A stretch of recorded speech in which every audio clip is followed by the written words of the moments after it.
Well, it's a bittersweet 5 on your sideline tonight. We are packed with a lot of great highlights and stories, but it is our final sideline until high school football returns in August. Welcome in, I'm Corey Miller. And I'm Annie Kroll. Corey is right. It is our last one for just a little while, a couple weeks, couple months, Corey. Not too bad, but why don't we get things off with a bang for our last show? Let's do it. Baseball first on the high school level. Rockwood Summit at CBC. Two great programs. Cadets lead 2-0 top of the third. That's when Summit's Wyatt Schneider sends one deep to right. That brings home a run, 2-1 CBC. Next up, Summit's Gabe Sieve sends one to center. That's going to be a sac fly. That brings home the tying run, 2-2.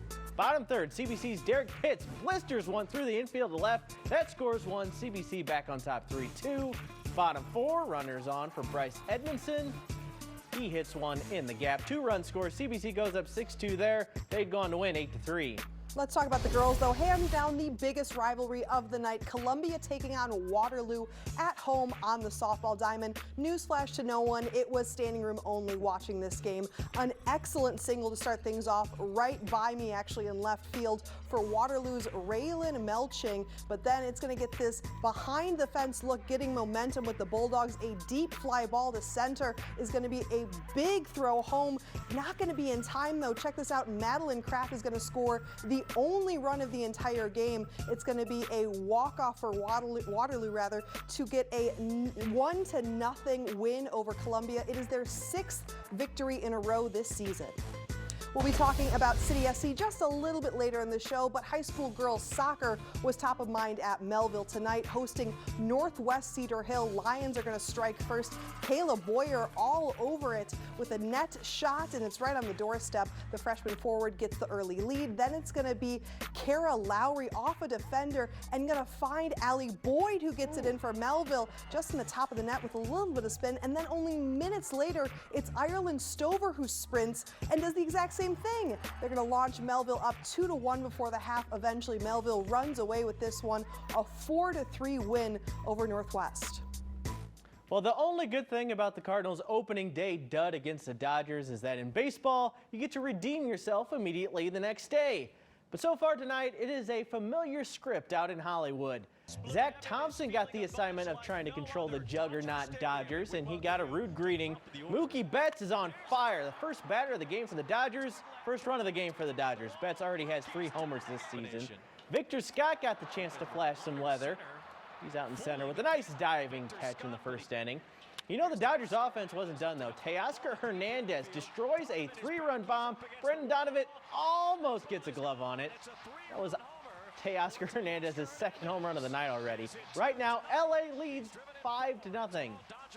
The eyes of the college hockey world are on Maryland Heights this weekend. Centene Community Ice Center is the site of one of the NCAA's regionals ahead of the Frozen Four. The drama started early, and a St. Louis native was right in the middle of tonight's showcase game. Here's how things started at Centene. Jeremy Davidson scored in overtime to send Michigan State over Western Michigan in Game 1. Even Tom Izzo was in the house tonight for Sparty's win. Next up, St. Charles native Jake Barczewski and Michigan took on North Dakota. Some nice saves from the Zumwalt North grad to start things.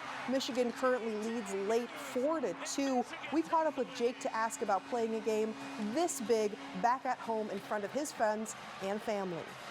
I'll have about 35 to 40 people for sure. So yeah, it's going to be special for them, and just you know, everything that my parents have done for me from a young age here in St. Louis, growing up, training, all the extra money and time that they've spent driving me to practice. It's going to be pretty special for them to you know, live out that dream of seeing me play in Missouri. It is a fun time to follow the Illini. We're talking Elite 8 and NFL Draft for one Illinois standout. Coming up after the break.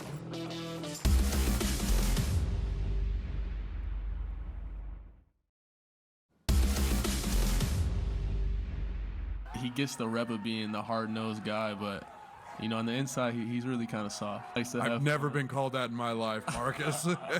And I don't want winning to ever just be a relief. Like, oh, next game. I don't want that. I want them to enjoy that moment. As you can see in here, it is a fun time to be both a fan and a basketball player at the University of Illinois right now. They've done a lot of that celebrating in the past few weeks, and one more celebration tomorrow would mean they are on Final Four bound. If Terrence Shannon Jr. keeps playing like this, I'm not sure anything can slow down the Illini. Shannon had 29 points in last night's Sweet 16 victory over Iowa State and got in on the good defensive effort as well. It's the first trip to the Elite Eight since 2005 for this Illinois program, and now they'll have to beat the defending champion and #1 overall seed UConn Huskies if they want to reach the Final Four. You know, everything that's a part of this, I think we just are enjoying being here, and when the time's to lock in, we lock in. But, you know, I think it's just, you know, it's been a special ride, and it's just been a lot of fun so far, and we're not ready for it to end yet. It's not overly complicated. They are who they are. We are who we are. Danny and those guys do it, and his staff do an incredible job offensively. They run a lot of sets. Nothing that we haven't seen throughout the course of Big Ten play and postseason. The NFL draft is in less than a month. We get to see dreams come true in real time. One of those dreams we expect to see granted is Belleville native Keith Randolph Jr.'s. I sat down with the Belleville West and Illinois grad earlier this week. Petrus pressured and set. It's Randolph. If Keith Randolph is coming your way on the football field, move.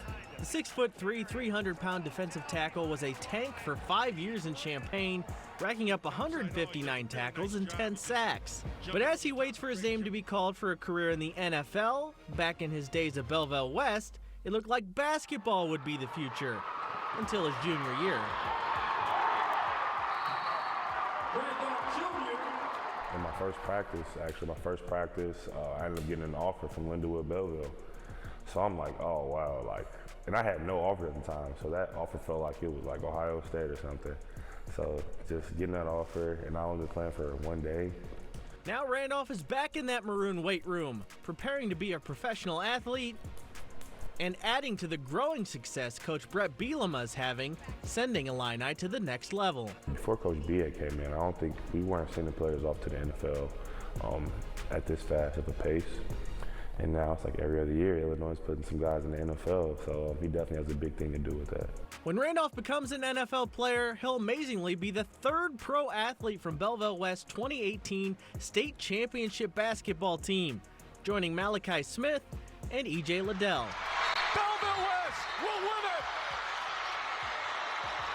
Randolph and Liddell won 2 state hoops titles and have been friends since they were kids.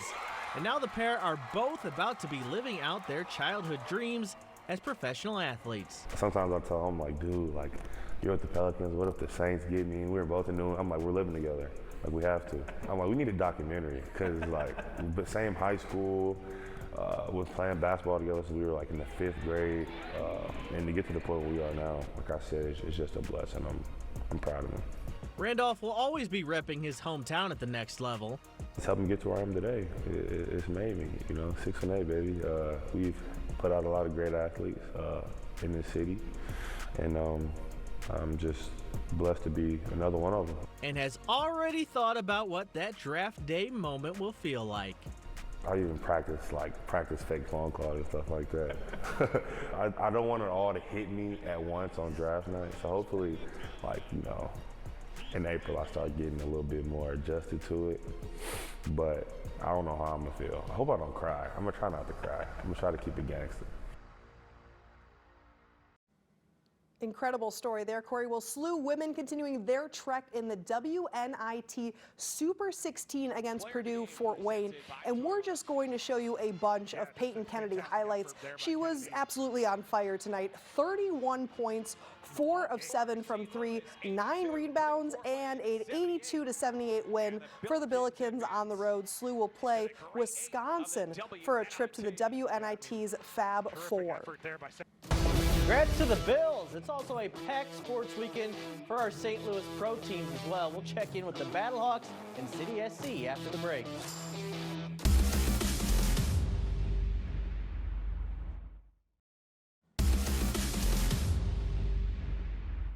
Tomorrow, the Battlehawks finally fly again. They'll be up in Detroit facing the Michigan Panthers to kick off their time in this new UFL.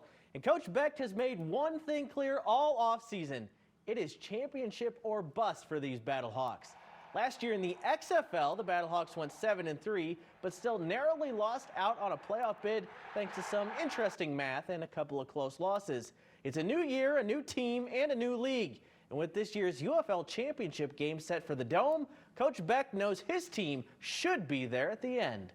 I think our mentality this year has to be is a championship mentality. And what I mean by that is, every game we play has to be a championship mode. We got to treat it like it's our last opportunity of the season, the last 60 minutes that we put on our resumes as coaches and players. And if we treat it like that, I think that just raises the bar for all of us. This 5 on Your Side St. Louis City SC coverage is sponsored by Together Credit Union.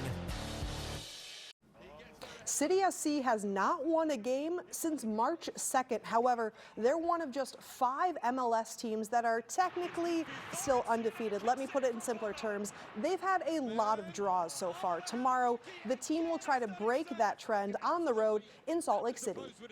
Now, like you say, can you will yourself to that, to get those 3 points or those 2 extra points just to reward yourself? Yeah, the schedule's tough. It's not easy on anybody, and I think you've seen that through the league, right? It's the West for in all aspects is very, very tight this year.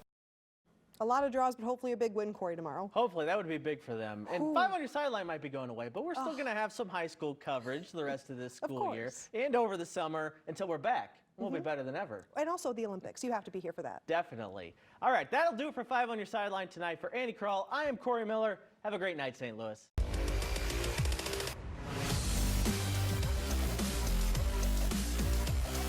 We are signing off for now, but don't forget,